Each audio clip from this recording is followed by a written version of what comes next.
A call in today's guest making his return to the show. He is the lead NBA scout and NBA draft analyst for Bleacher Report, and that is Jonathan Wasserman. Jonathan, how you doing, man? Welcome back. Good. What's up, CP? How's it going, man? Yeah, pretty good, man. 2 weeks, officially 2 weeks away from this year's NBA draft. Knicks currently sitting at 19, 21, 32, and 58.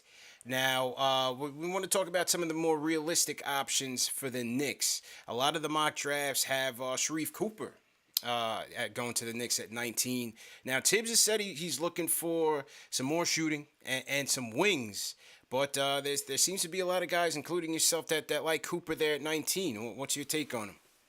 Yeah, I'm a Cooper guy. I think to be able to get him at 19, particularly for this particular Knicks team, Yeah. would be huge. And listen, every coach, I feel like they're supposed to say we need wings and we need shooters. I mean, every coach and scout says that pre-draft, Yeah.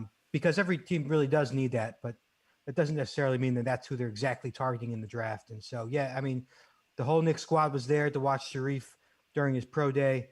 Um, and I think, if you're a Knicks fan, you know that this team needs creation. They need a Yeah. guy who can make things happen with the ball in his hands.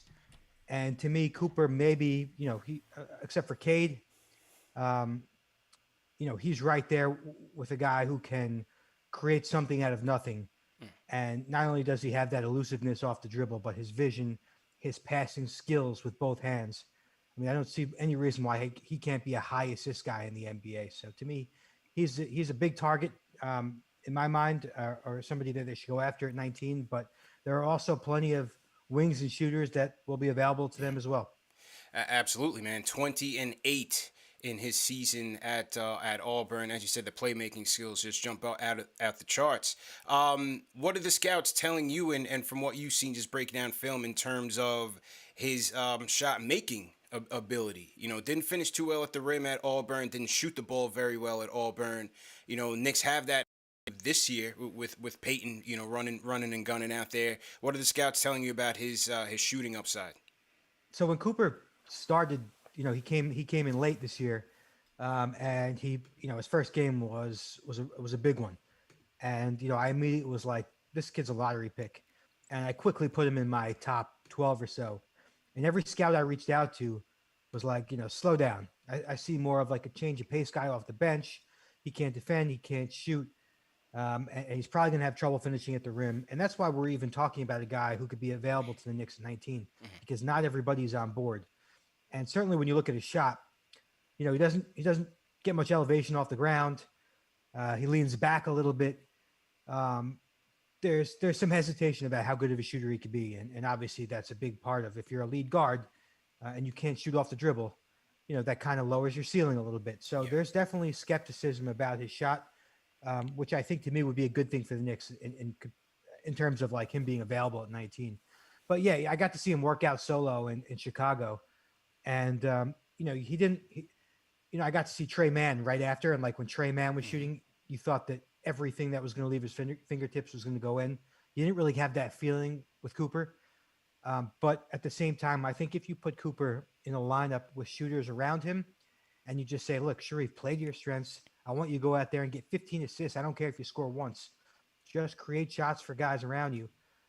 That's where I think he's most valuable. And then honestly, anything else would be a bonus in terms of his shot making. But there's no way you can expect him to come in as a rookie or even as a second year player, and expect really results as a jump shooter. Yeah, I agree. I mean, hey, look at R.J. Barrett.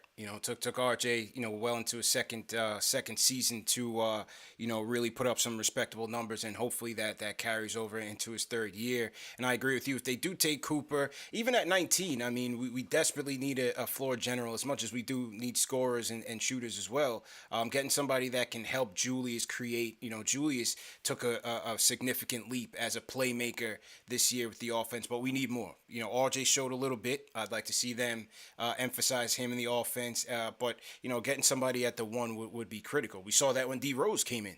Getting them in order in the half court transition, especially. He was able to get Obi going, and so I think somebody like Cooper can certainly help.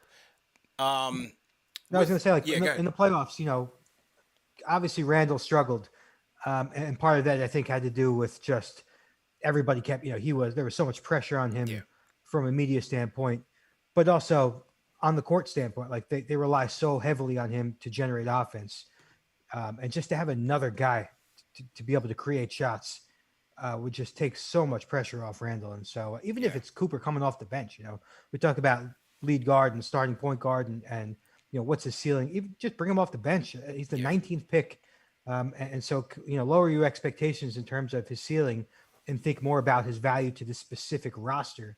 And as a spark, a change of pace guy off the bench, I think he still holds value to the roster. Hey, if you bring him off the bench, you finally have a point guard. Well, D Rose did it, but you finally have another point guard that can get Obi going.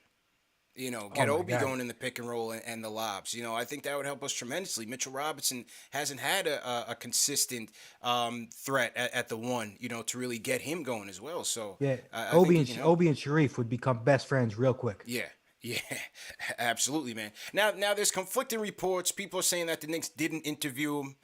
His uncle was on the Joe Button podcast saying that they were at the workout, but you say that they attended his workout though. Yeah, I mean, I'm told that a couple of them were there for his pro day in Chicago. Okay. Now, conversely, Terrence Mann, he's another guy that you see as an option for the Knicks at 19. Scoring type with some playmaking potential. How do you stack him up in terms of how he would fit with the Knicks? I keep saying Terrence Mann. Trey Man out of Florida. I've done it a million times. Yeah. Trey is like, so I just had this long conversation with the scout about Trey, and we're trying to figure out who he is on the NBA floor. And so he said to me, he's like, you think first of all, he goes, I'm not positive he's a point guard. And that seems to be the consensus. Nobody's really sure that he's the guy you want making decisions. 30 minutes a game as your starting point guard. I think optimistically you're hoping if he is going to be, he's going to be like a Darius Garland. But then the scout said, I think of him more as a combo guard. Is he better than Anthony Simons? And so I could kind of see Simons as a good comparison, but I think Mann offers a little more playmaking potential. He's graded as one of the better pick and roll players in the country. But to me, I think Mann's value is his shooting off the dribble, his floater game, his ability to create shots. Sometimes with Mann, I get a little frustrated because he's got the handle. He can shake and bake left and right and north and south, but he doesn't always use it, the way it should be used. He doesn't always use it to create good shots for everybody around him. He's got a little bit of tunnel vision and more of a scorer's mentality, which is fine. But I think if when you're drafting him, you have to remember that you can't really use him as the guy to make most of your decisions. Kind of like Quickly. Quickly can make plays, but you don't want him 30 minutes a game as your starting point guard. You want him playing to his strengths as like a streak, confident scorer and catch fire. It's the same thing with Trey. And so I'm fine with taking Trey Mann at 19 or 21, but with the idea that his job is to come in and make shots and not really run your offense. Well, it's kind of interesting because we see a lot of these guys in the league, right? Like more of the combo than the prototypical or straight playmaking type.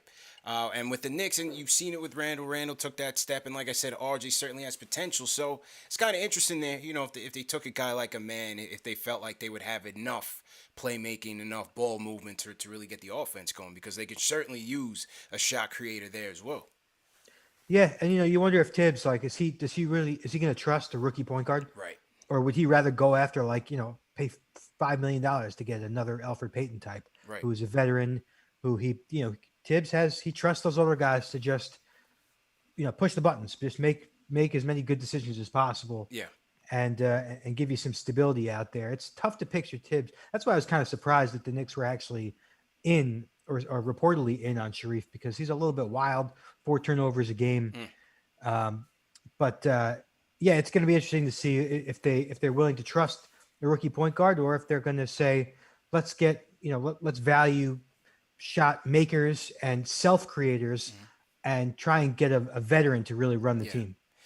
I wouldn't mind both, and I could certainly see them doing both. Whether it be a Lowry or a Conley, somebody that could set the table, and maybe they still pick a Cooper that can kind of come up slowly, kind of like what Tibbs did with Quickly. I mean, Quickly didn't end up starting, but he put him in those spots where he felt like he could succeed against those second unit players, and Quickly gave the Knicks a spark off the bench.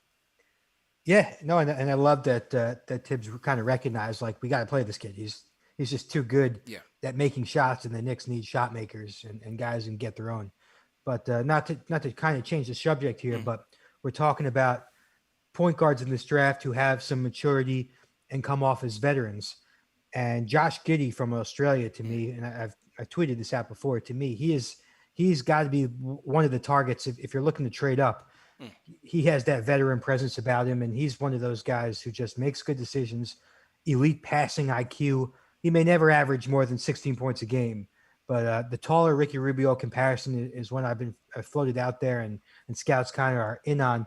So if they wanted to go that route and kind of drafting a veteran point guard, even though that that contradicts itself, Giddey is a guy who I'm sure they've done their homework on and have at least talked about moving up for. Do you think, obviously he's not necessarily LaMelo, but do you think LaMelo's success coming out of the NBL might kind of propel Giddey a little bit into where do you see him going? I think Giddey's going to end up going, and from his people are like he's going. His people has been telling me he's going lottery like from his first week playing in Australia, and the stock has only gotten higher or stronger since. And I know he just got an invite to the green room. And to me, I think Orlando is in play at 8. Sacramento doesn't really make any sense because he's very similar to Halliburton. And then who am I missing? Who's at number 10? At 10, who's at 10? I'm blanking out here. Well, he's going to New Orleans. So New Orleans, I actually know that they're split on Giddey. I don't think from the guys I talked to that Giddey would go 10 to the Pelicans.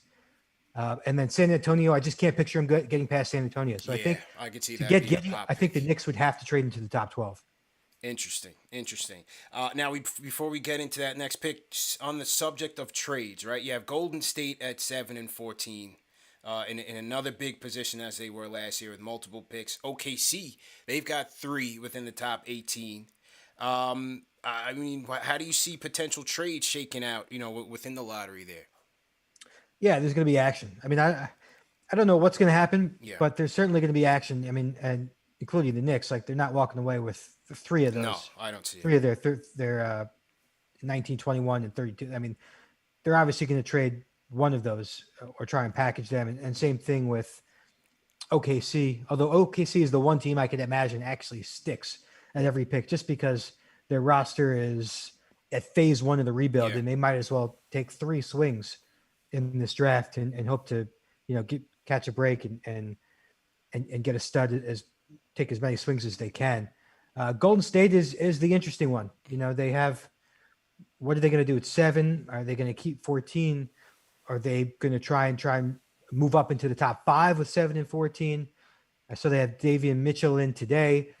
I know people in Golden State who are kind of split on Mitchell. And I think in general on the guys who are available at number 7, like most drafts, like there's that top tier, and there is this year.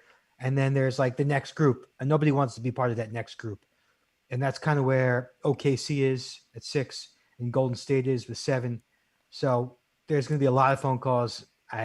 Cannot predict what's going to happen, but there's certainly going to be a lot of conversations about trades. Yeah, it's going to be interesting. You also have Orlando sitting there at 5 and 8. Yeah. You have a couple veterans that are on the block.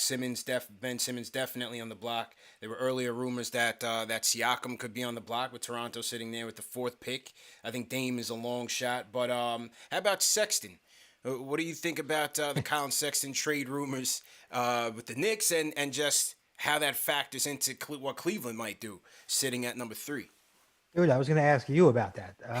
I mean, like, Sexton is one of those guys, and it reminds me of like Zach LaVine for the first 5 years of his career. Like, is he good or is he not good? He scores 24 a game, but we still can't decide if it's a valuable 24 that helps your team win or if it's an empty 24. But he did it pretty efficiently. 48% from the floor. He shoots the 3 well. I think if you accept the fact that he's not the guy who's going to run your offense, and you value his ability to score, then, and you have the right pieces around him, and like you have a guy who can get others involved with Sexton, then it makes sense.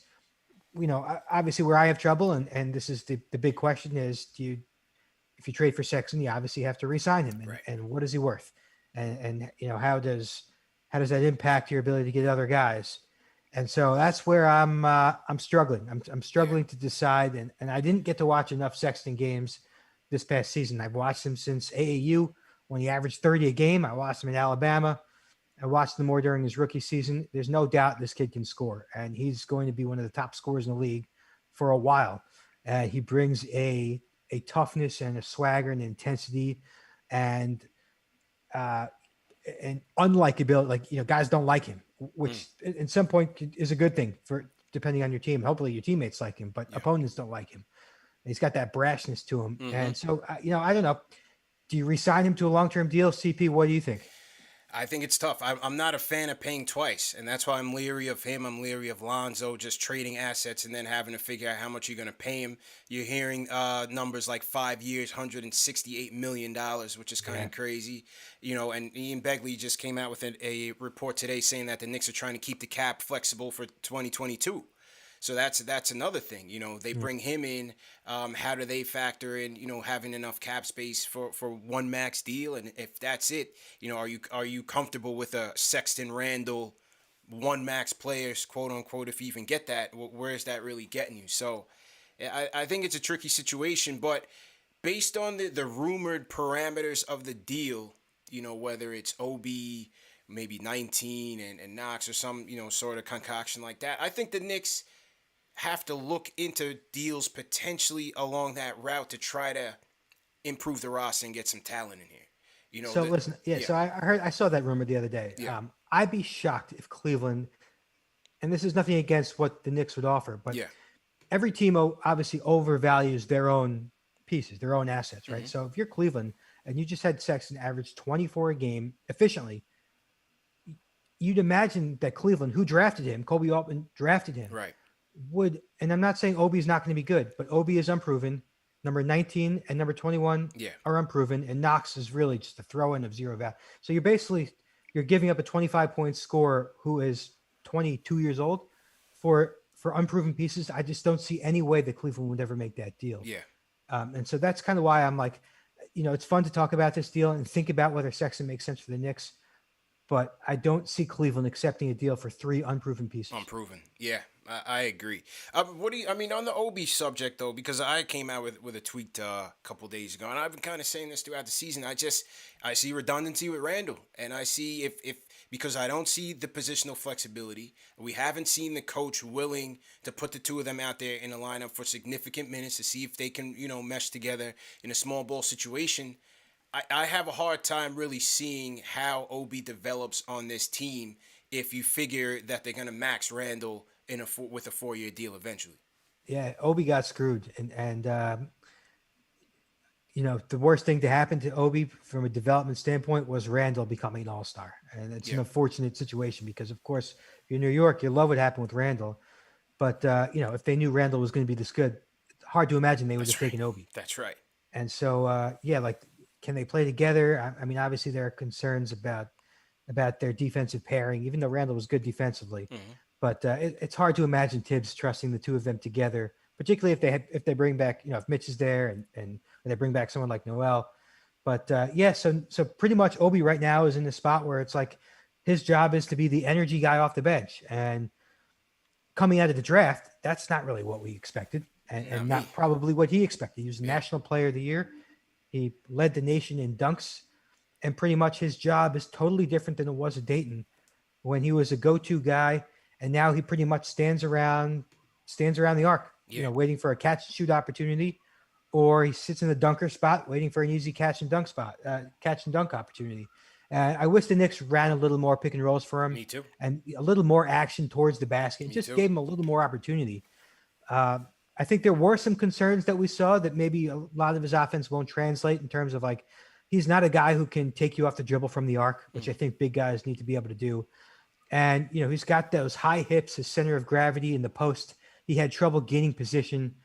Post-ups are kind of going away, and the Knicks are not exactly going to feature Obi in the post. Yeah. But it didn't look like when he got into the post with his back to the basket, he was able to overpower guys. You almost like hoped you cross your fingers that his shot would go in when he was in the post. But there's still a role for him. I still have high hopes for him, but not if his job is to stand around the arc for 20 minutes and have no rhythm and be a fifth option in the Agreed. offense. So I'm sure that when we talk trade rumors with the Knicks, he's unfortunately, as much as I like him and I want him to be a part of the Knicks' future, it's just like he can't maximize his potential on this team. Yeah, I totally agree. Totally agree. So to everybody in the chat, once again, hit that thumbs up button for you boys. Another NBA draft Q&A. CP here. You're just hearing from Jonathan Wasserman of Bleacher Report. Make sure you guys hit that thumbs up. If you guys have questions for Jonathan, call us up 657-383-1509, or you can call us via the KnicksFanTV Discord. So 2 ways to get to us.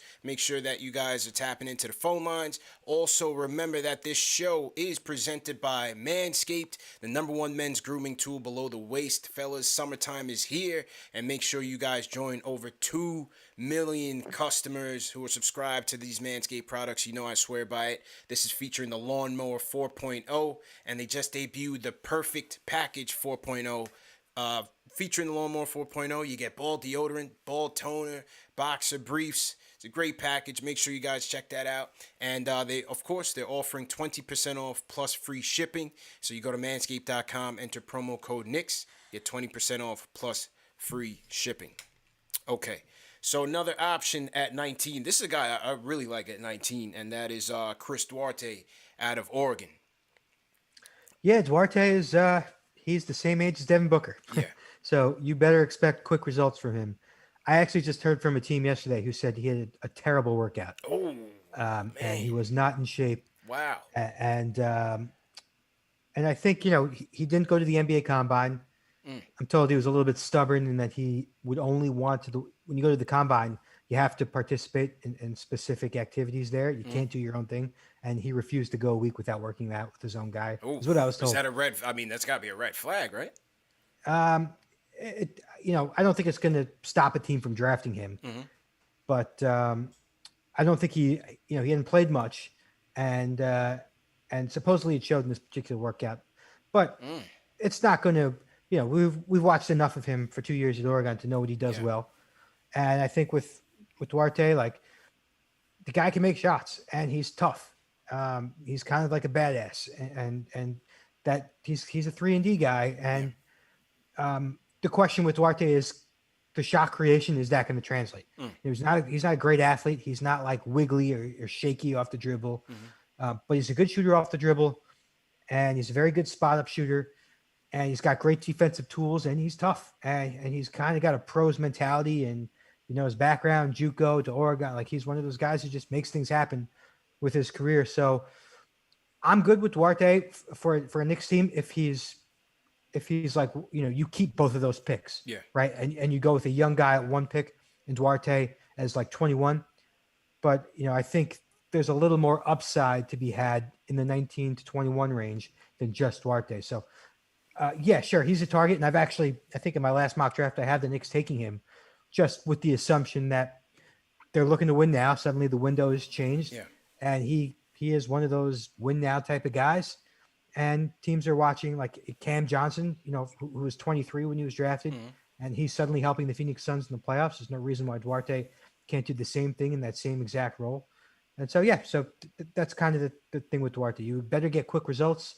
And if he's able, if any of that creation and the pick and roll play is able to translate, even better. Yeah, and that was the one that stuck out to me was his playing the pick and roll, 42% from 3, 63% from 2s. Also excellent out in transition, which I think, I always look at that area with the Knicks, especially with RJ Barrett, running the show in transition, just having a guy that can get you some spot up shooting there. And I think Duarte can help. A guy that he looks ready. Was he 24? 24 years old. Right? Already 24. Sheesh.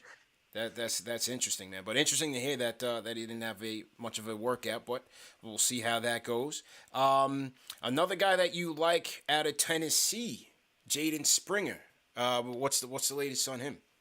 Yes, I'm getting a lot of good reviews on Springer, and I don't. That doesn't mean he's going to go top 10 or in the lottery. I actually have him as a lottery prospect. I just think he's a very safe pick given his age and versatility. And character, and somebody I've followed, I've seen him play live for many years now as an IMG guy. I don't know if he's the right pick for the Knicks, to be honest. I think some of his limitations might remind guys of Frank Ntilikina in terms Yeah. of, he's a combo. He's not really a point guard.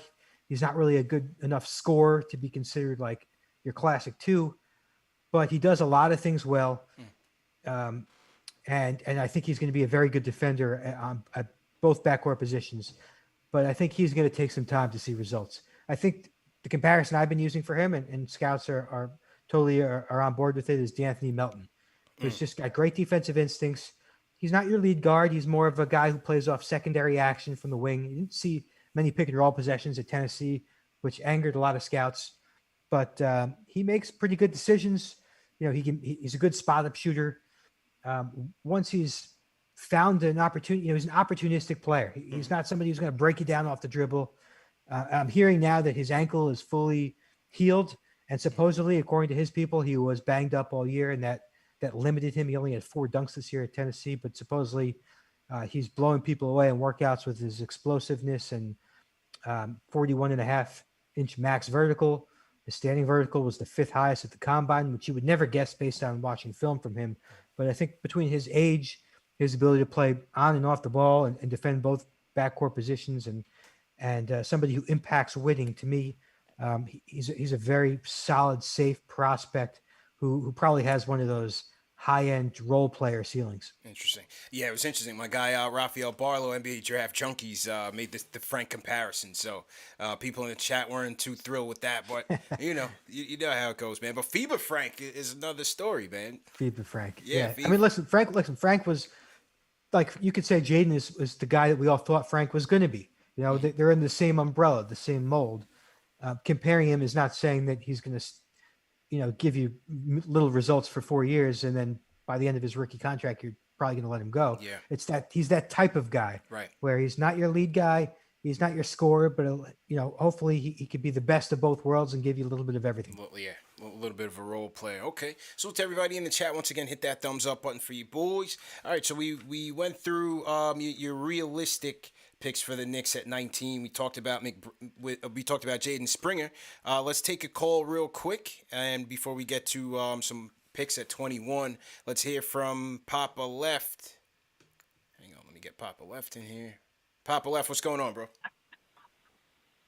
Chilling, man. I have 3 questions. Hopefully you can get to all 3.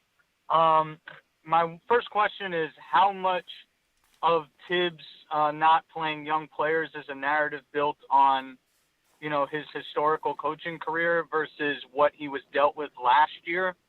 And does the hand that he was forced make him more comfortable to play young players? I know he doesn't like young players turning the ball over in the backcourt. I get that, but does that philosophy change?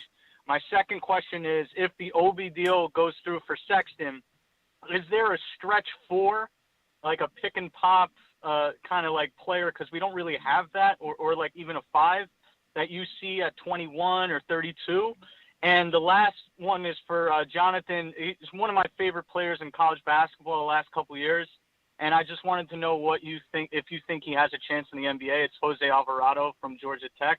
That guy plays with so much spirit. I mean, he's really undersized, and he doesn't really have anything super special about his game, but he got invited to a lot of camps. I even saw that the Knicks inquired about him. I heard from CP that they had a little tryout with him. So those are my 3 questions for tonight, and always thank you guys for having such great content.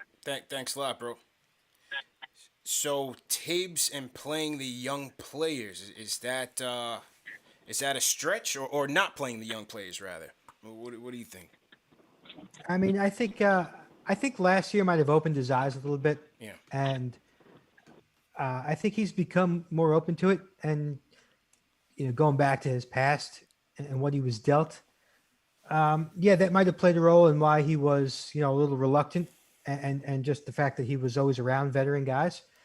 But I think last year he showed CP, you can piggyback off this, but like, it seemed like he kind of evolved a little bit as a coach. He showed a willingness to play some of the younger guys, and like sometimes Obi, he gave Obi the quick hook, right? Yeah, like if he missed a rotation, but he put him out there every night. Mm-hmm. He never like benched him for 3 weeks straight or anything. Like, no matter how bad Obi was the night before, you still saw him the next game.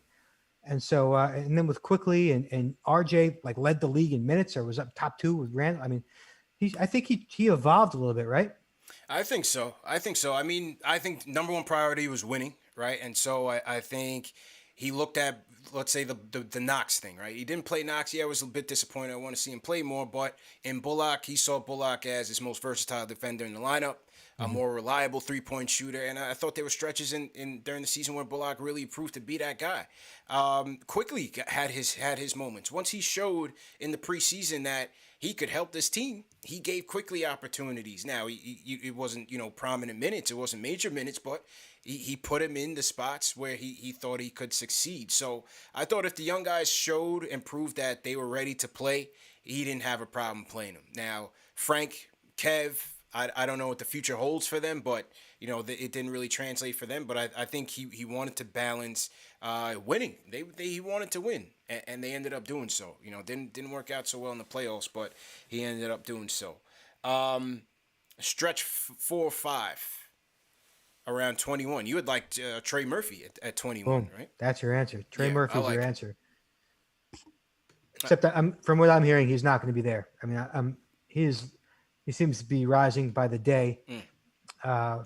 I'm hearing it from his people. I'm hearing it from other teams who are asking about him. They think that he is a taller Mikal Bridges. Interesting. And great kid. He's crushing these interviews. Interesting. He's just an easy fit, likable guy, and his strengths are valuable. And not only they're valuable, but they're going to translate. Like 43% from deep, 92% from the free throw line.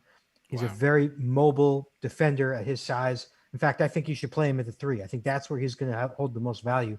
Guarding wings and stretching the floor. Also graded in the 99th percentile as a cutter. He's just a total off-ball guy. As long as you can accept the fact that Trey Murphy will never put the ball down really to create or do anything else, and you put 4 other guys around him, and you need a guy just like Murphy. Like, he's the guy. But for the Knicks, you're going to have to take him at 19 or 21. Yeah, I like him a lot, man. And even though, as you said, even though the shot creation ability is very limited, I just feel like with so many wings in the East, in the league, you need that guy that can give you that versatility, man. Whether it's playing the 3, playing the small ball 4, and then to be able to shoot the 3 as well as he does, man. I love his defensive intensity, and he's a splash brother as well, man. So Murphy's definitely an interesting prospect, but as you said, he's a hot prospect. Could be going before, he's hot. well before He's 21. hot. He's going to go in the teens, to be honest. That's where I expected. I put him at 17 in my last mock. Interesting. And honestly, there's not many other. You're looking for other stretch 4, stretch 3, or stretch 4 guys. Like they're Perkichin is from Croatia. He's the next guy in line, but I think he's a little bit of a reach at 21. Although you never know with those guys. But yeah, Murphy would be the answer to that. And the other question you were asking about Alvarado, this kid from Georgia Tech, he's like that guy in pickup ball that you hate when he guards you. There's always one of those guys. Man, this guy is a pest, and he's tough and somebody you wouldn't bet against. And so I don't think he's going to get drafted, to be honest. But he's going to get a call quickly to join the summer league team, and he's going to play in the G League next year. It wouldn't be surprising if eventually in the next couple of years he gets a call up, because there's going to be some team who's like, your job is to come in and annoy the hell out of the other team. Yeah. And that's what he does. And there's always a couple guys like that, and he'll have his chance. It might not be right away, and he might not get drafted, but he'll have his chance. Another scrappy defender who you liked at 21, more of a combo guard out of West Virginia, Miles McBride. What's the intel on Miles? Yeah, I love McBride. I told a couple teams I'd take him in the 20s when they're asking, and they've been a little bit unsure about him. But man, his signature, his identity was always like speed and defense. And then this year, he just really evolved offensively to the point where, okay, we could take him seriously now as an NBA prospect. And when he measured a 6'9" wingspan, I mean, size was always a question mark with him, but a 6'9" wingspan, just like quickly, like that's helpful when you're that size. And so I expect him to be another pesky defender, but offensively, he gets into his pull-ups so easily, and he didn't hit it at the greatest clip, but he made a lot of pull-ups this year, and eventually they're going to fall, I think, in my opinion, at a more consistent clip. And he was over 40% from downtown. Again, he's not a guy you bring in to run your offense for 30 minutes, but you bring him off the bench to play fast, to play hard, to cause problems, to make plays, 15, 20-minute guy. Like I'm a big fan of McBride. I'd take him in the 20s. I'd certainly consider him with the Knicks' second pick.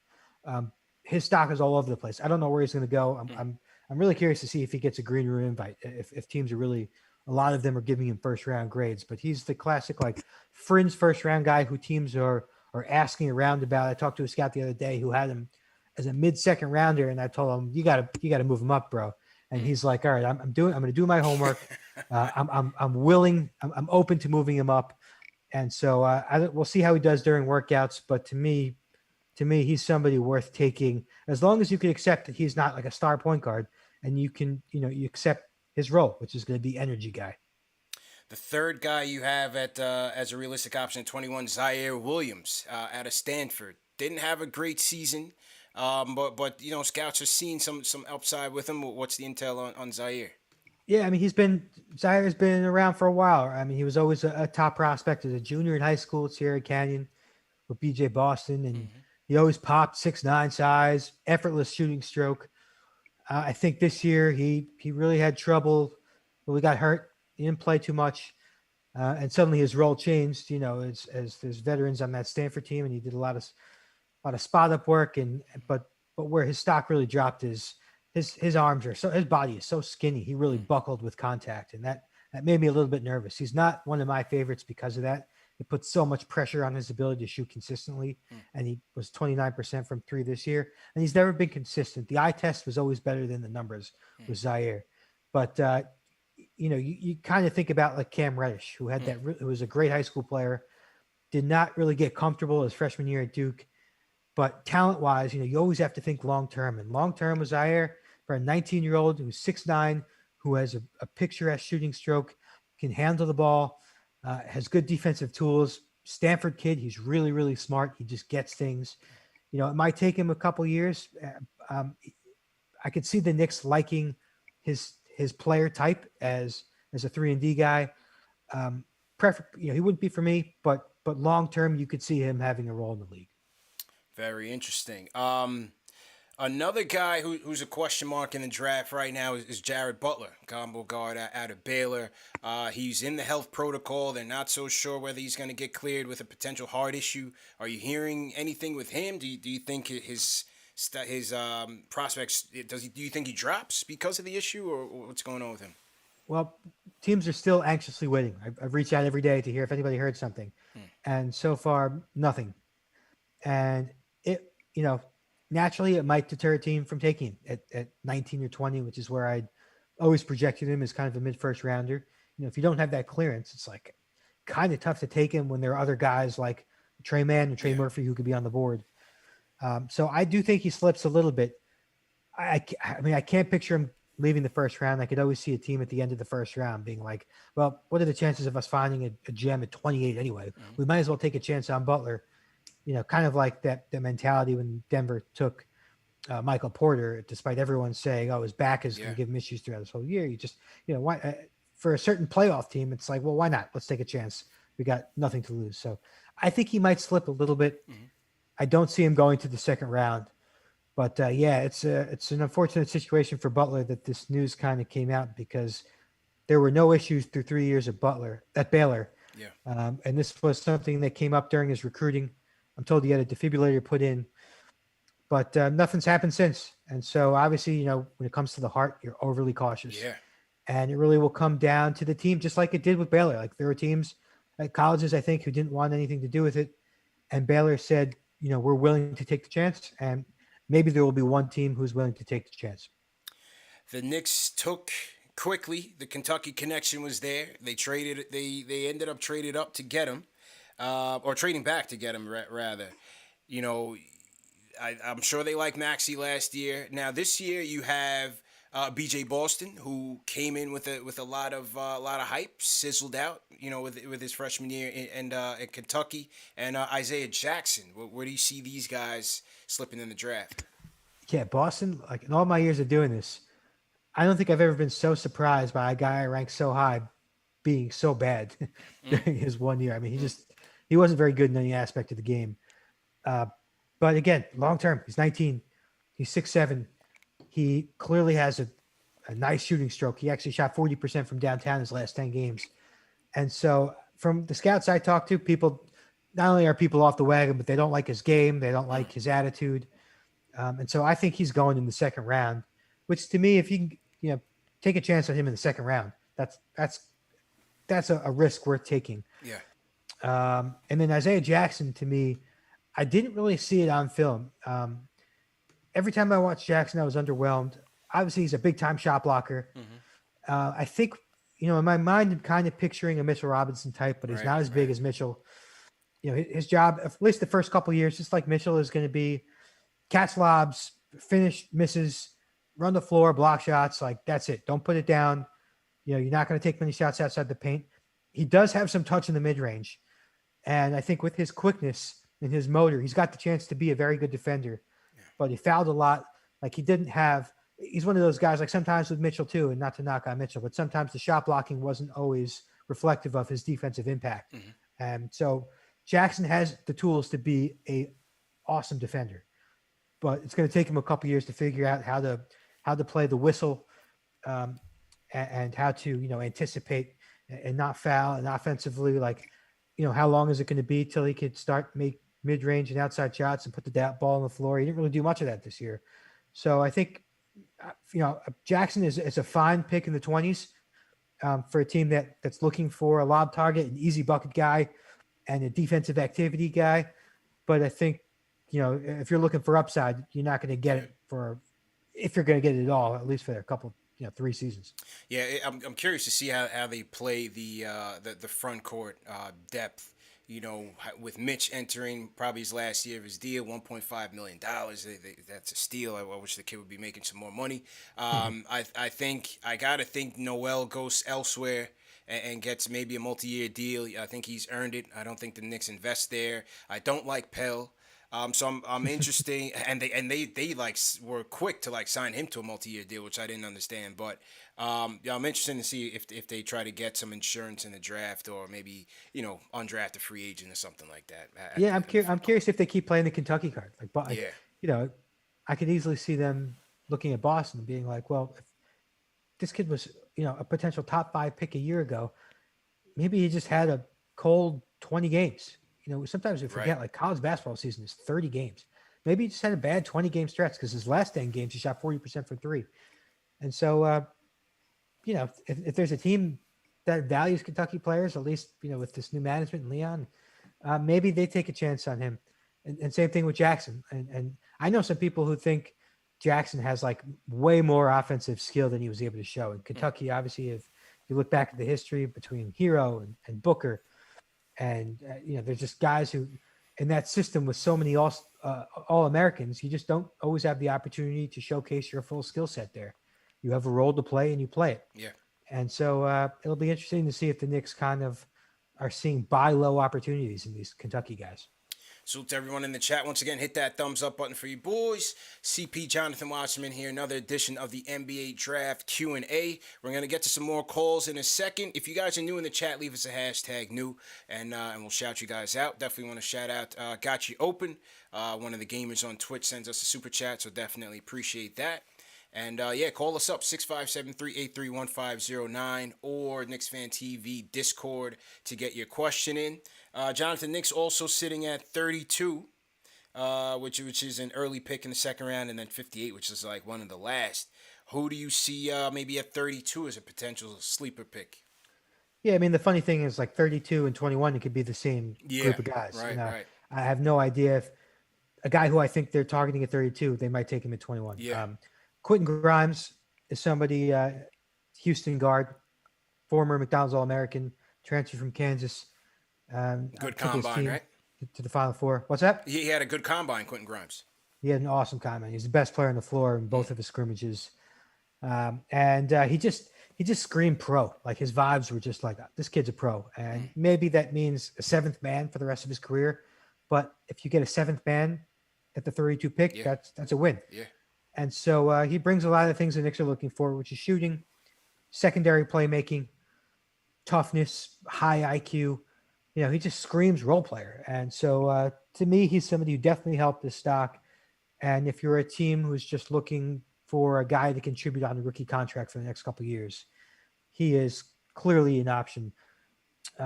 Jeremiah Robinson-Earl from Villanova is a big guy. And, I don't know, again, Knicks have their fair share of power forwards, but to me, he's a very fundamentally sound player who I could see attracting any team, honestly, from picks 31 on down. Pick and pop guy, just does everything really well. Nothing too exciting, but just mid-range shooter, good rebounder, good hands around the basket, smart player. And then Zaire Williams, who we talked about before, like I could see him slipping in this draft. And Bones Highland from VCU, who also had a big time combine. Who, if you have to squint sometimes to realize you're not looking at Emmanuel Quickly. They have a very similar game, very similar hairstyle. They're actually boys, and they're, if the Knicks saw success in Quickly and they say we can get another one just like him, Highland has got to be somebody they think about. Although I'm also told he has a good shot at going in the first round. Charles Bassey from Western Kentucky, if they're looking for an offensive big man, they have these defensive centers. Bassey, to me, is somebody who is maybe undervalued just based on the fact that people are kind of losing interest in going after centers who don't play any other position. But Bassey is a 7-footer, big-time athlete. He's very skilled. And I think if he wasn't at Western Kentucky and he was doing what he was doing somewhere else, he'd be a lot more highly regarded. Got you. All right, guys, we're going to get to the phones. And, definitely appreciate all the time, Jonathan. Great insight as usual. All right, back to the phones we go. Angel from Philly. Angel, what's going on, man? Yo, what's good, CP? Jonathan, how you guys doing today? Good, man. How you feeling, bro? Hey, what's up, man? Hey, I'm doing good. Hey, first thing first, y'all. Hit that thumbs up for y'all boys. Let's get those likes up. Hey, listen, I wanted to ask you a question about how do you guys feel about Nashawn Highland from VCU? Oh, yeah. He shot 86% from the free throw line. He shot 44% from the field, 37% from three.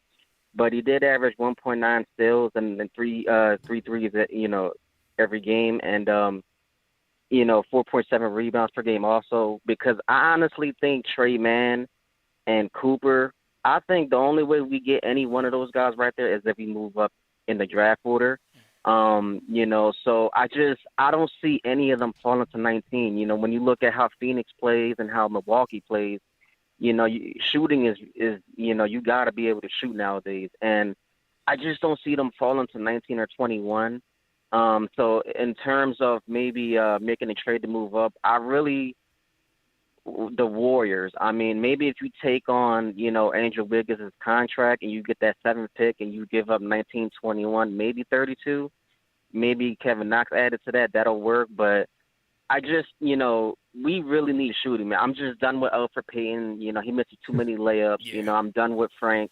You got to go, and shooters, we man. need someone where, we just need someone that is a threat offensively. This team will be completely different if we can just have a point guard who can get his own basket, because I don't want to see next year Randall, having the ball all game, and we need that threat offensively at the point guard position, but also as a floor general, and I would look at OKC also, maybe Shea Gilgeous-Alexander, because they got a ton of picks, and but I don't know if we're gonna get Shea Gilgeous, man. I appreciate the call, man. I think Shea Gilgeous is out of our price range, man. I would love to have him. Don't get me wrong, I would love to have him here, without trading RJ. But I don't think Presti's that dumb. I think he's got his eyes on a prize. I don't know what.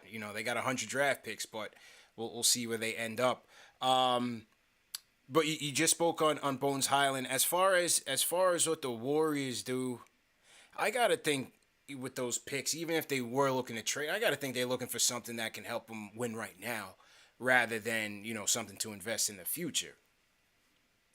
Yeah, I mean, I don't even know who the Knicks would have to offer as like Yeah, a I win don't now, see it. asset. So I have trouble seeing a deal with the Warriors. I don't see the Knicks taking back Wiggins' contract. Yeah.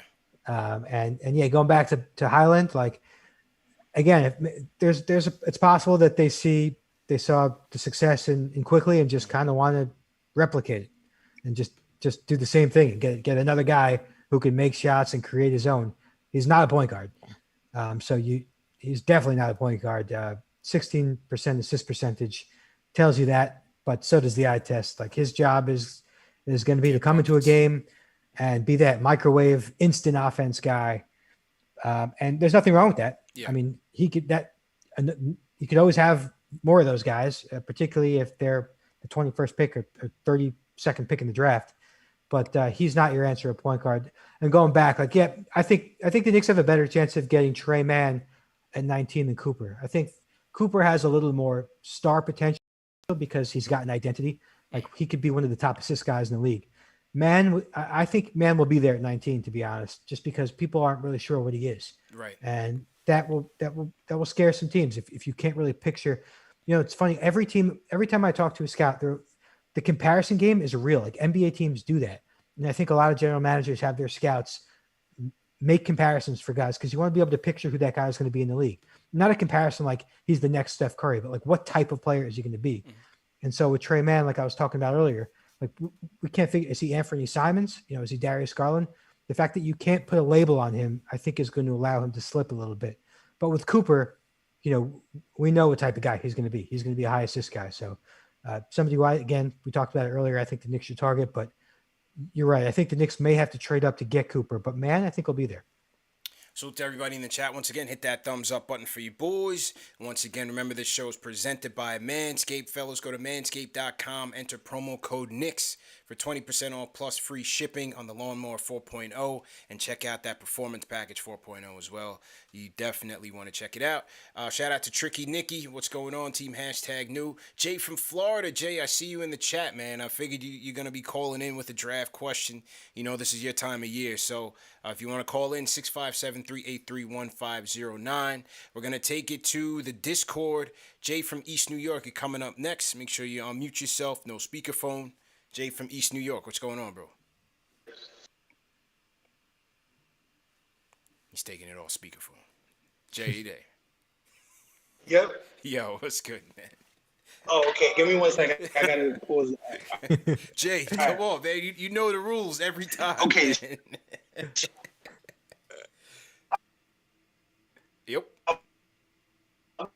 Yeah, you. Yeah, Jay. Yeah, I was watching the YouTube. Mm-hmm. See, that's how I do it when I'm on Discord.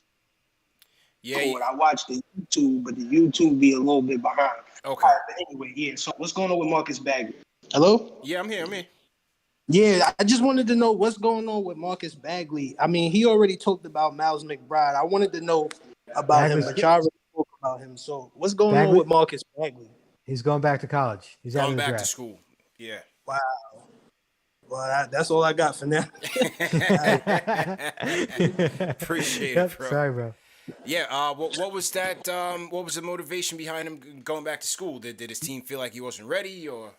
Every scout I talked to was like, first of all, he made so many bad decisions with this pre-draft process. He sat out most of the combine. But I shouldn't say so many bad. That was the big one. Like, I think he kind of overestimated himself, or at least the people around him. You never know who's actually calling the shots. Yeah. But he got some bad advice, my guess. And scouts I talked to, and I know he was like high on ESPN all year, and that was probably a bad thing for him to have seen that, because interesting. That was not indicative of what scouts are thinking. Scouts were asking me like, "You think he's worth drafting?" That was their attitude towards him, and so I think he clearly overestimated his draft stock there, and when he actually got the feedback about where he was projected to go, which probably said mid-second round undrafted, he said, "Yeah, I'm going to go back to school." Interesting. All right, back to the phones we go. Muhammad from San Diego, West Coast. Muhammad, how you doing, man? What's up? Good, bro. What's going on? Y'all hear me? Yeah, loud and clear. Go ahead, bro. Oh yeah. Okay, yeah. I have a few questions. What do you guys think about Rokas Hakulaitis? He's from Lithuania. He's like a point guard. He's like a Goran Dragic type. And do you guys think, because Nerlens Noel will be an unrestricted free agent, do you guys believe you could find like a big man like similar to him in this draft? Appreciate the call, man. Well, start with Rokas. Yeah. Rokas is, man, he's somebody who doesn't have a lot of upside, but you could easily see him being a 15-year pro. Like he's not a point guard. He's not a shooting guard. He's a combo guard. He's very skilled. He's versatile. What did he shoot this year? He shot like 35% from three this season. He was a good passer. He's not a great athlete, but he's just very, very skilled, very savvy. I don't know if you remember a couple of years ago when LaMelo played in Lithuania, Rokas dropped 30 points in that game. That was LaMelo's first game. And so he's been around. He's 20 years old, but he's somebody to think about, honestly, in the second round. To me, I've had him on my second round board for most of the year. It's just again, just a very solid player with good experience overseas, fundamentally sound, high IQ type of guy. You know, if like Raul Neto can last, like so could Rokas. So interesting. It's a good question, and definitely somebody to think about for any team in the second round. Some more super chats coming in. Shout out to Greg Film Stuff. He says, would definitely like to hear Jonathan's thoughts on Sandro Mamu Kalashvi out of Seton Hall. He's a talented center offensively who can pass. Your thoughts on Sandro? Mamu is, I mean, some of his good games, you're looking at him and you're like, how is this kid not ranked higher? I totally get it. You know, his question marks are defensively. He has really got no position where he could guard. He doesn't guard centers. He's not quick enough to guard fours. And so that's the biggest concern from scouts. You got to be able to guard a position out there. And I think offensively, I think there's a little bit hesitation with his jump shot. But he's a big guy who could really pass. I mean, he averaged, I think, over 3 assists a game this year. He played point center in college for a lot of the year. He's unbelievably versatile. He's like, if you remember Mitch McGarry from Michigan, he's the guy who everybody thought Mitch McGarry was supposed to be. So he's definitely someone worth thinking about in the second round. He's a modern day big guy. If his shot translates, I mean, it changes everything. Then he's a no-brainer pick, and certainly somebody I expect to find a way into the NBA if he can make those shots, because he can handle and pass. Just a crafty scorer, a fun guy, just a fun guy to be around and to watch and on and off the floor. From what I saw in Chicago, he shot really well in workouts. And so it'll be interesting how he's doing in these individual workouts. He's somebody who's going to get looks in the second round. I don't know if he's going to get picked. He's probably 45 to 60 range, but he's definitely intriguing for his versatility. He's definitely a modern day big guy. Very, very interesting indeed. And speaking of Seton Hall, it just came out today that Miles Powell is suing Seton Hall for concealing his injury. He had a torn meniscus. Doctors told him he was on a bone bruise and he kept playing through it. So he's suing Seton Hall for saying that they ruined his lottery prospects, and unfortunate situation there. John Mark sends a super chat. He says, we need to talk about prospects who worked out for the Knicks. Cooper, Duarte, Trey Mann are not even in our scheduled workout. So they were at the Cooper workout. As you said, Duarte, he didn't show up at the combine, right? Didn't work out at the combine? No, Duarte didn't show up at all. Right, and Trey Mann, I don't know if they interviewed Trey Mann. Based on the list I saw, they didn't. Nope, they worked out Springer. They did work out Springer. I believe Zaire Williams was on that list. Let me just pull up the list real quick. Salute to everybody in the chat once again. So the list I had, this was June 25th. And it says here, this is from... They did interview some of the guys that are out of their range, right? Scotty Barnes, Jalen Johnson, Springer, Book Knight. Book Knight is a guy that they did interview. Where do you see Book Knight going? I think he's going top 10. He's shooting up there, right? It's one of those guys where like the interest is just snowballing. It's contagious, and it's spreading to the point where once the top 5 or 6 guys are off the board, there's this perception that Book Knight has the most star potential left. And I'm not sold on it, but I could see why teams are. You know, he's really athletic, 6'5", shot creator, 3-level scorer. 18 a game this year. He looks the part, but he doesn't offer any playmaking at all. And so he's got very little margin for error. And he didn't shot 29% from 3 this year. So to me, I think I don't want to say fool's gold, because he could eventually be like a Jordan Clarkson type, but I don't see, there's a lot of Devin Booker comparisons or Zach LaVine comparisons. I don't see it. I don't see it but I do think he's going to go high. Seems like And, he seems like he's the Pat Williams of this year's draft. yeah, in fact, I have an article coming out tomorrow and about Scotty Barnes is kind of like the Pat Williams. I think Scotty Barnes is going top 5, maybe even number 4 to Toronto. Interesting. But similar, where pre-draft, the interest just snowballs, guys start to trend, and the teams that aren't, high on him, they're like, well, maybe we should be because there's so much interest elsewhere. And he's one of those guys who's definitely helped himself. And his film, he's one of those guys who his highlights. It looks like you're looking at a Devin Booker guy, but if you look at his lowlights, and I guess you could say this about everybody, but he's really doesn't have any real point guard skills, and he's just got such little margin for error for me with that shot that if he's not consistent with it, then he's nothing more than a bench scorer to me. And I have bad thoughts of Jerome Robinson as one of those like guys who rose late in the process for really no reason. Yeah. But I see what teams see in him. And I do expect him to go high. We talked about the interview Butler, or conducted a workout Butler, Nashawn Highland. We talked about him, Zaire Williams, Miles McBride. How about Josh Primo out of Alabama? Yeah, youngest kid in the draft, and another guy who, you cannot expect any results from him anytime soon. Maybe by second year, but this first year, he really didn't do much at Alabama, and part of that was his role, and he didn't really have an opportunity playing behind a lot of veteran guys. But he's mostly a spot-up shooter. He really, I think, helped himself stock-wise at the combine, handling the ball, showing a comfort level doing so, which he never really got to do again at Alabama. He was mostly catch and shoot, and that was it. I think 50% of his possessions were spot-ups.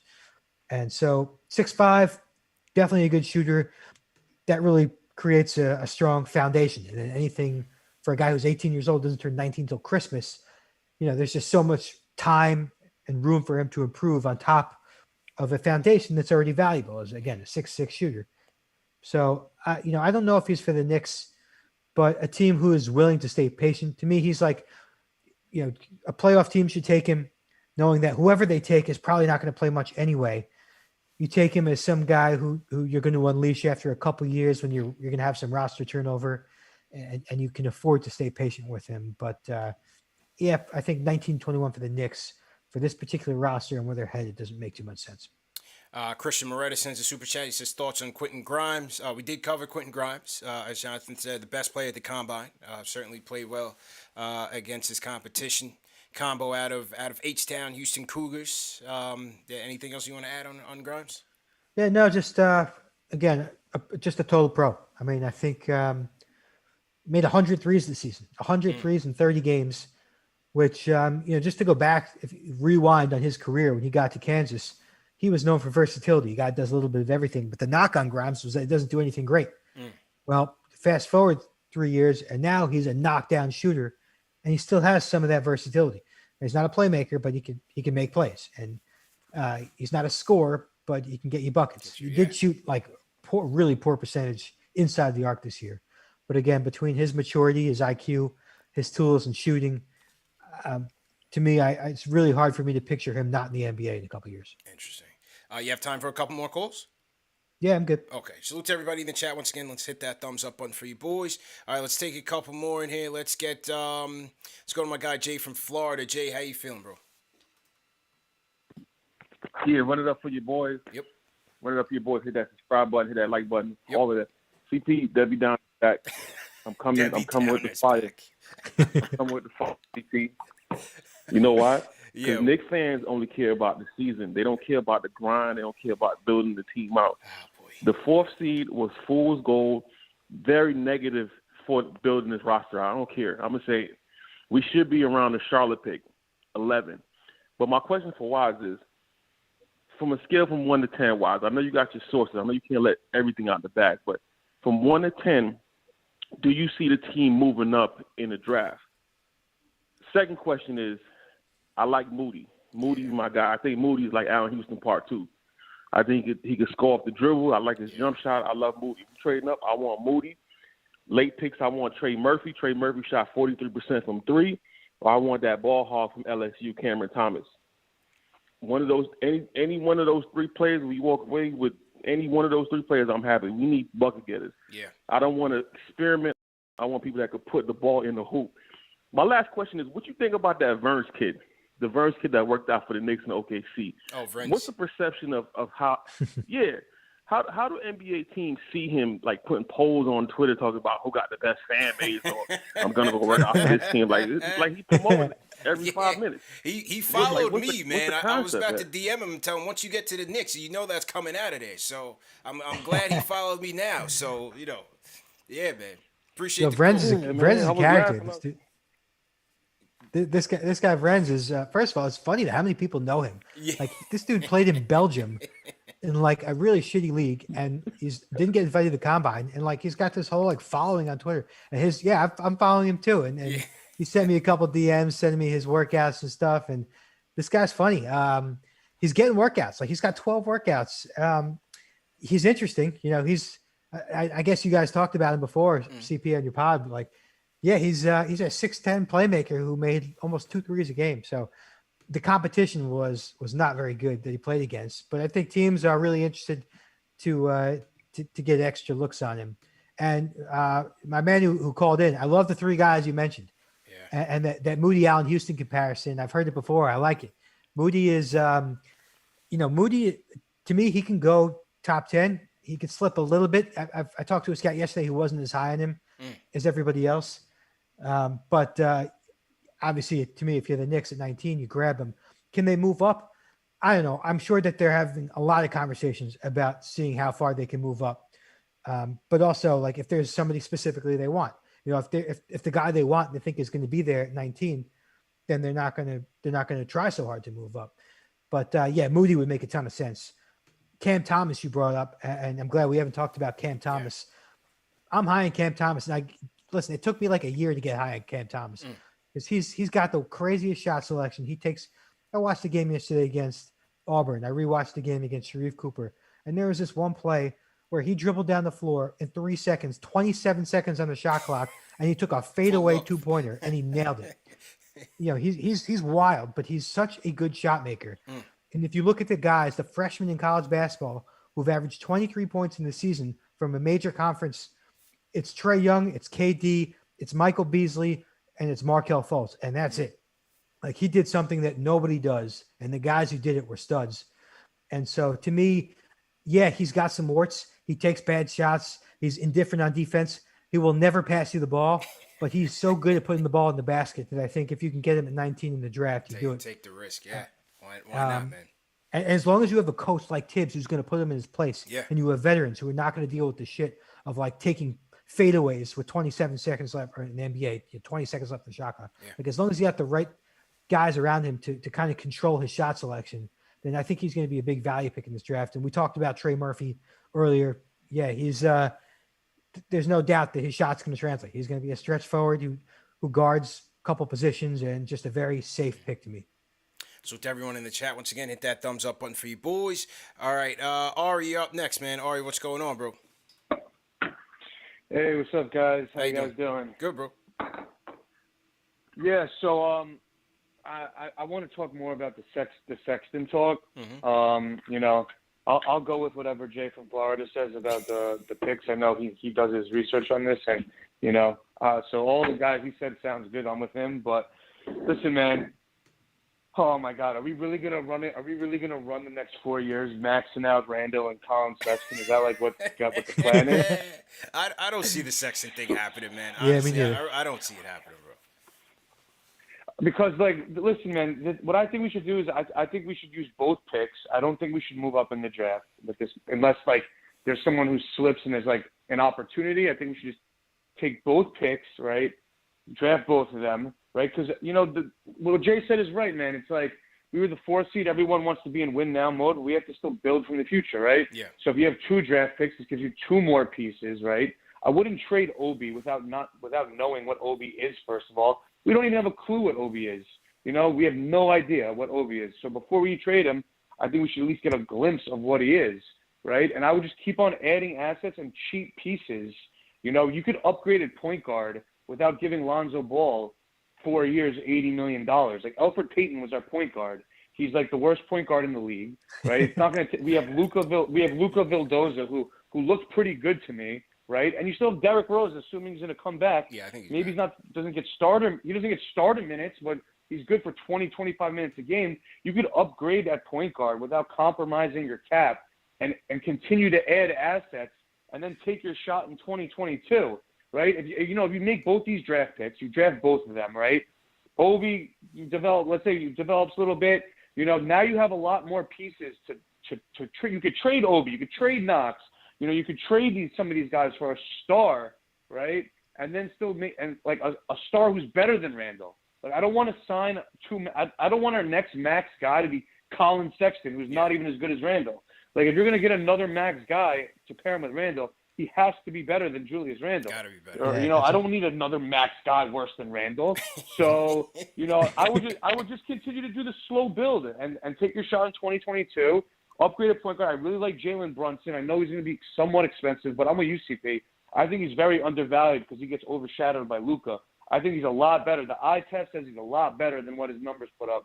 And, everyone's overshadowed by Luka. So, there's Mike Conley. You could take a chance on him. Like anybody, but I wouldn't invest max money in Colin Sexton or even Lonzo Ball or borderline max money and make a win now move.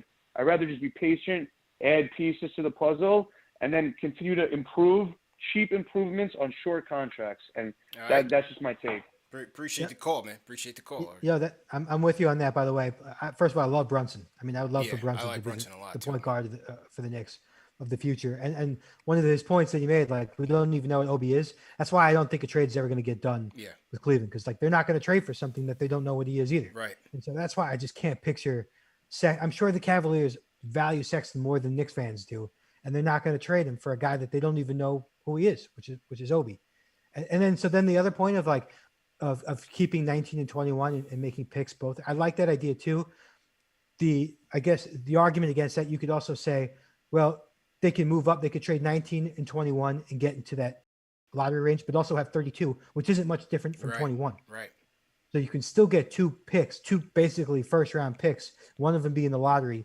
And again, 32 and the difference between 21, I mean, there's really not much of a difference between the two. So it really depends on who they're targeting. But yeah, to his point also, if there are two guys that they like, then no need to trade up. Question is, will those two guys play under Tibbs when he's going vet heavy? Listen, there's pressure that's going to come with making a 4th seed. There's no question, and they're going to try to continue to maintain that pace or exceed it. I'm with Ari. They need to be patient, continue to build, continue to develop with young talent. But the tricky thing is that how much will they be able to upgrade the roster before they max out Randall? Because after that, they're not going to be able to go over the cap to sign, some future free agents. So it's going to be interesting to see who they bring in, and then, you go over the cap to sign Randall. So interesting spot that they're in for sure, man. Definitely an interesting spot. But Waz, man, I definitely appreciate you giving us some time and some valuable insight on the draft. 2 weeks away from the draft, man. Definitely appreciate that. What do you have upcoming in terms of content for Bleacher Report? Man, a lot of buzz articles, mock drafts, big boards. I'm flying to Atlanta to do NBA TV's mock draft show on the 27th. Nice. Actually, during the draft, I'm going to be in Orlando for NBA Top 100 camp. Okay. They scheduled this during the draft.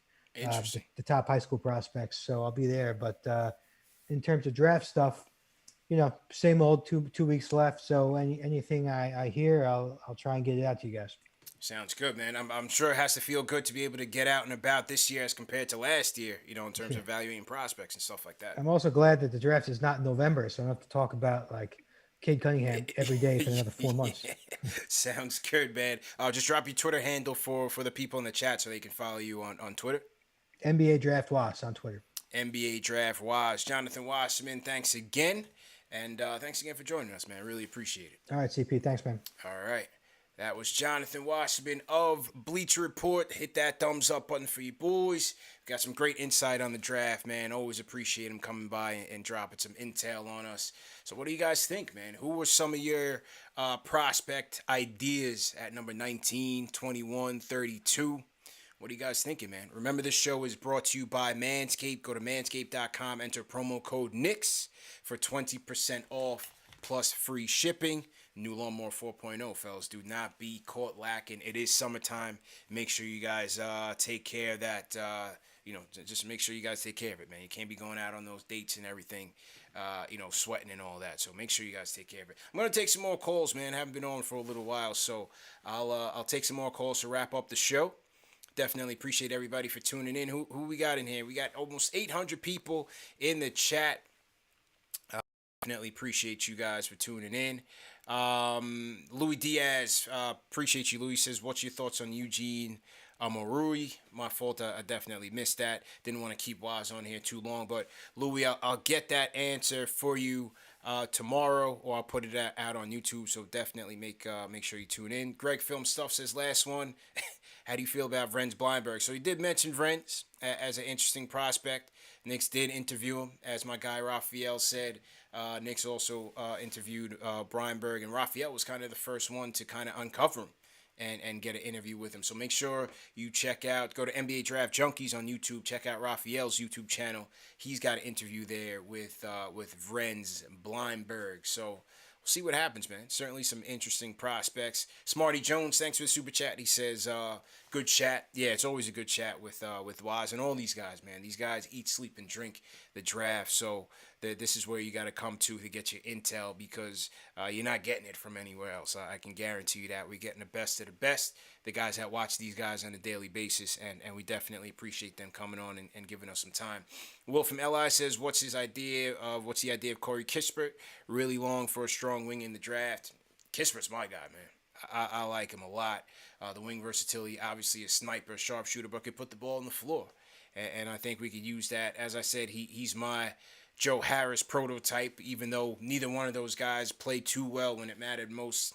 It is what it is, man. Players have bad games, so can't knock him totally. I still think Chris Kispert is going to be a good pro. Wasserman's recent mock draft had Kispert going 14 in Golden State, which the rich get richer, man. Another shooter going over there to be a splash brother with Steph and Clay. And we don't even know. We don't know when Clay's going to come back. So I think Kispert would definitely be a good insurance policy.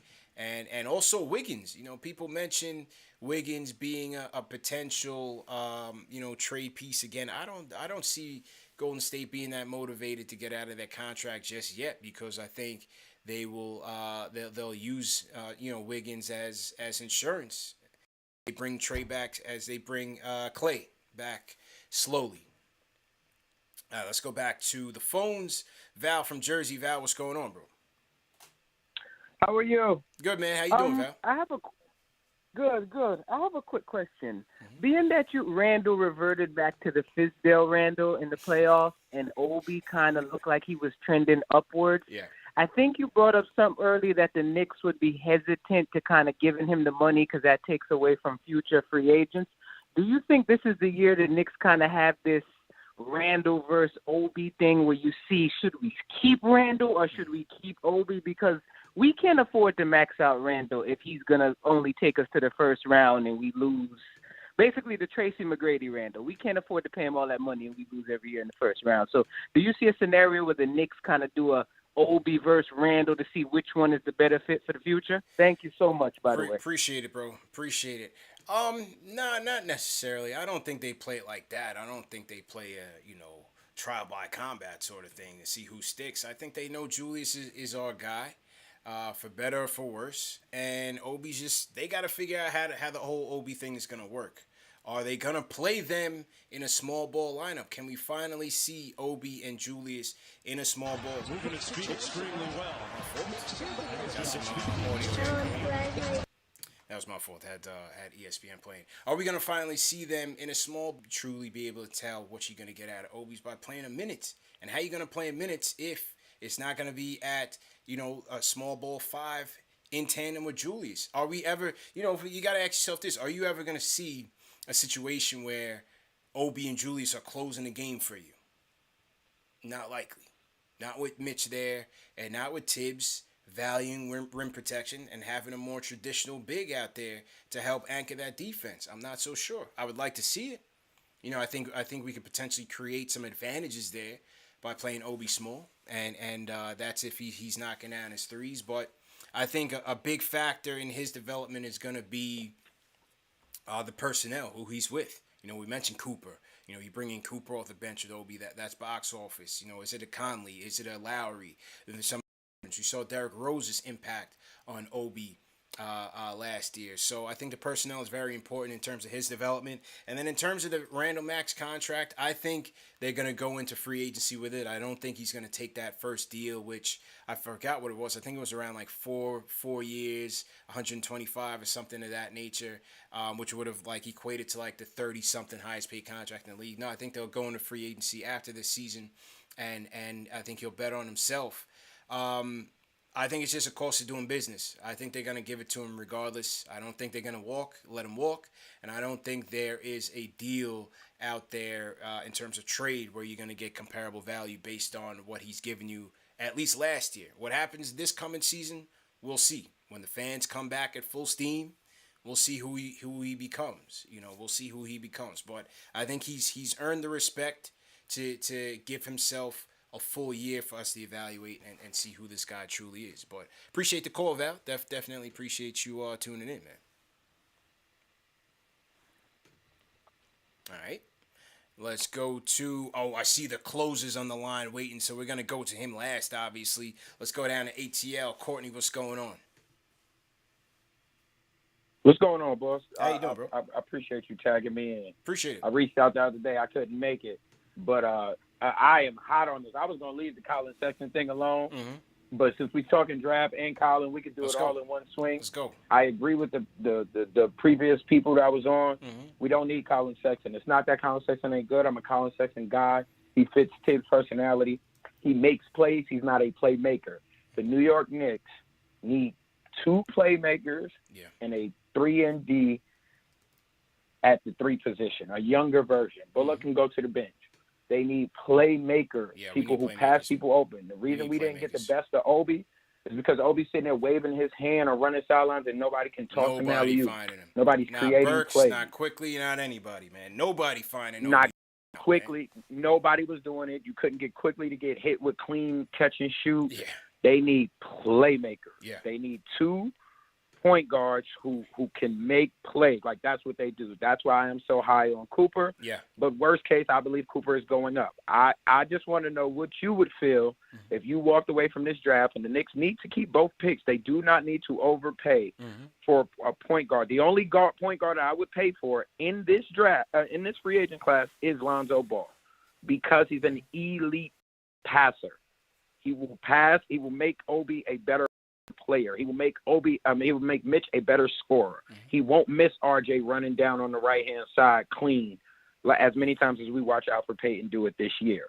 I would take him because he's a playmaker, and this generation of basketball is about friendship and it's about relationships. And Lonzo Ball has friendships and relationships. And it would also help for all the Knicks fans who want Zion Williamson. He loves Lonzo Ball. So this would help you guys who love him. And I personally believe at some point his brother is going to force his way to play with each other. So why not get Lonzo in the early side? But never mind that. I would like to know how you would feel if you walked away with your Knicks draft and it was Trey Murphy and Jason Preston was your first 2 picks. Yeah. I don't know too much about Preston. I heard he's having a good workout and his stock could be on the rise, but I like Murphy a lot. And I think he could certainly help the Knicks from day one. With the shooting ability and the defense switchability is key. I'm still having nightmares about those Hawks, man, and them throwing so many of those wings out there at us, man. Whether it's Herter, Bogdanovich, all those guys. Having a guy like a Murphy out there that can guard multiple positions, whether it's the 3 or the 4, I think he'd be clutch, man. And he brings that defensive intensity, to the dance. Like, absolutely, you don't have to worry about Mike him. Conley. I'm hearing a lot of Mike Conley And a lot of people, we do not need Mike Conley. Mike Conley is consistently injured and consistently not around when it matters most. The New York Knicks have dealt with enough injury-prone, high-paid players. We don't need another one.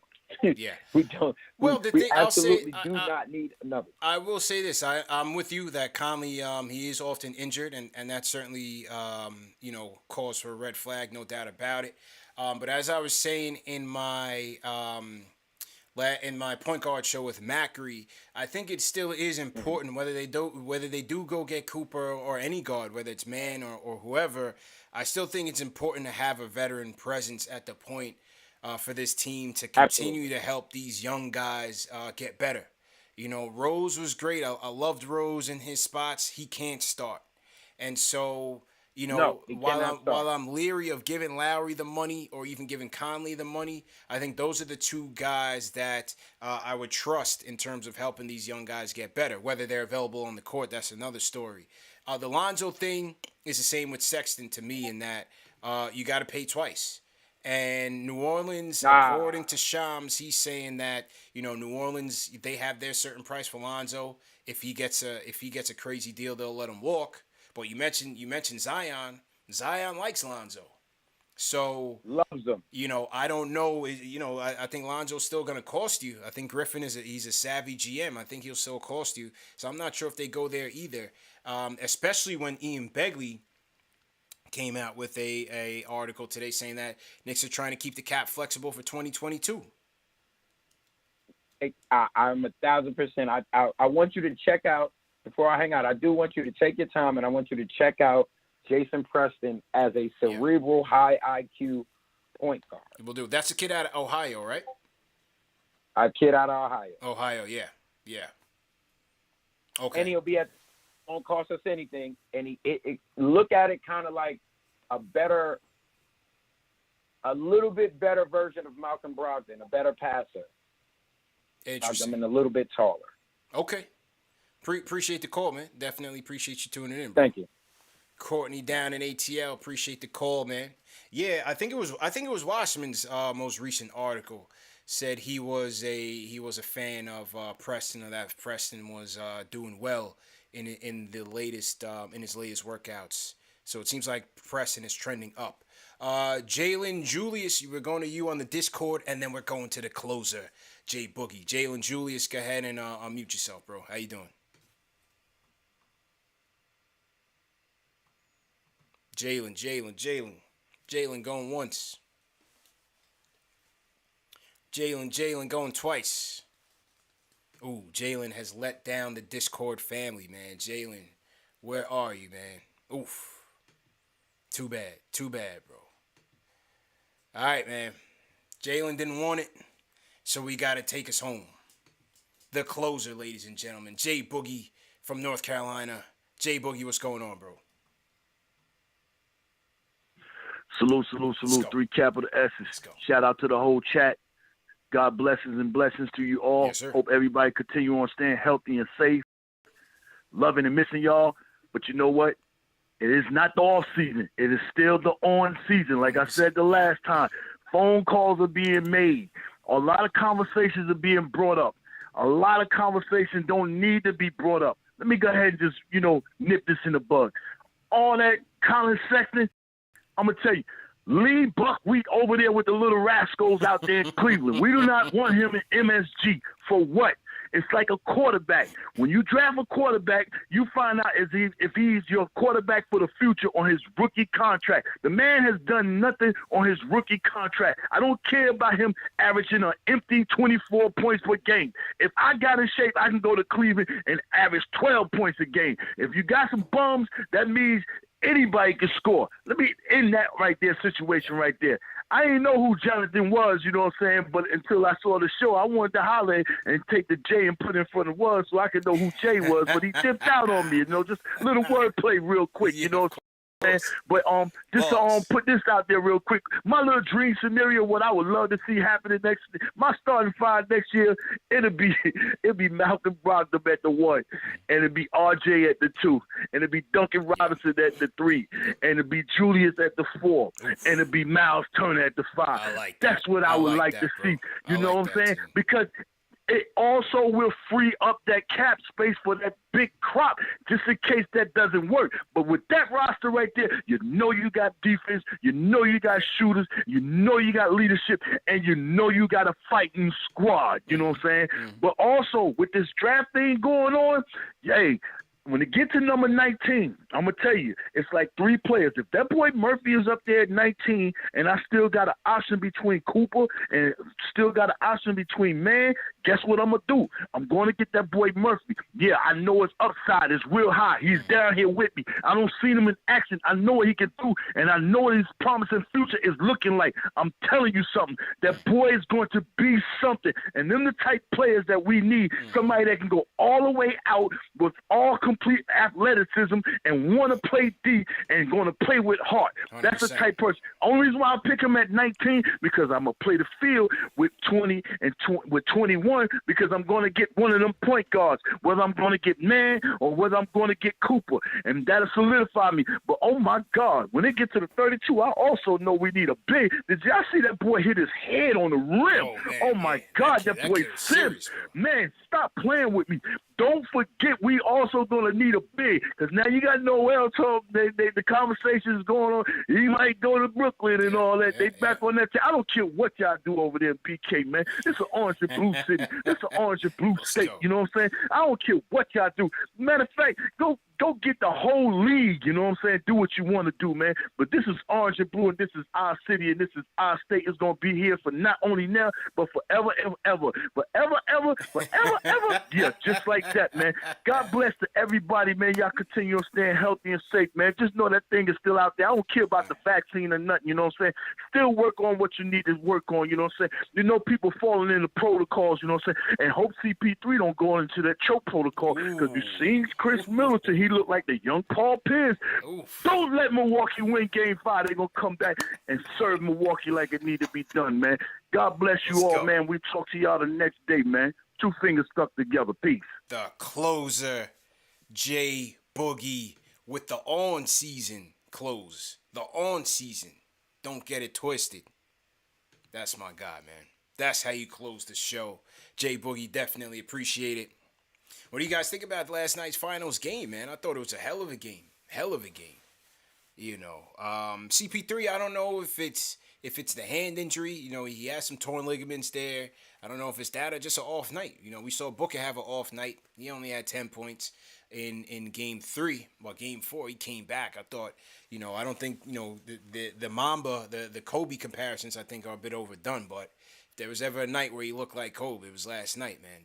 You know, with the points and the fouls, because they gave Booker so much leeway, so much grace. It was crazy. But that's the NBA. You know the NBA has that. They have that trick bag where, you know, they got to keep it entertaining for the people at home. So, you know, the Booker thing was hilarious. But I thought that game was great. I love that it's tied 2-2. I don't have a dog in the fight. I just want to see a 7-game war going on. And looks like we're going to get there, because I think Phoenix will take Game 5. And then I think Milwaukee will take Game 6. So I think it'll go 7.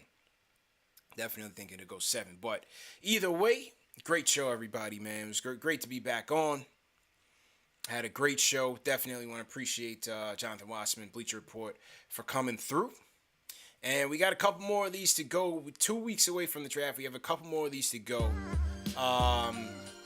Next week, we're going to have my guy Derek Murray from basketballnews.com and also Babcock Hoops. He was a great guest of ours last year, and he's been out on the road just like Waz, you know, scouting a lot of these guys. So we're gonna bring him in. He was supposed to come in on Tuesday, but because of the technical difficulties I had on Tuesday, earlier Tuesday, I canceled that one. So he'll be here next week. Tune in for that show. And then we'll have, I'm going to bring my guy Jack Pilgrim from Kentucky Sports Radio to do a deeper dive on Isaiah Jackson, BJ Boston, and get his thoughts on the lay of the land there for the Knicks. We'll do a mock draft. We're going to bring back some of our previous guests. We'll do a mock draft and get you guys involved in that as well. And then, July 29th, we will get to it. You know, the wait will be over. We'll see what the Knicks do. And in between that time, we'll get into some more Knicks off-season stuff. We'll wrap up the season, our player awards, cut them or keep them, see which free agents we want to take a look at. We did our free agent point guards and trade targets with Macri. We'll do a free agent wings because those are the two positions of greatest need.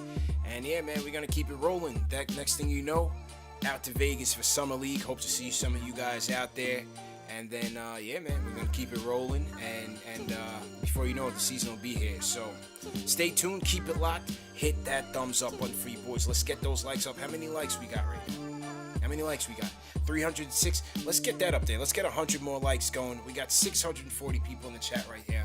Let's get 100 more likes going. Let's get to 500 likes before we get out of here. We had a great guest in Jonathan Wasserman, giving us all the intel as he usually does. So we definitely appreciate him for that.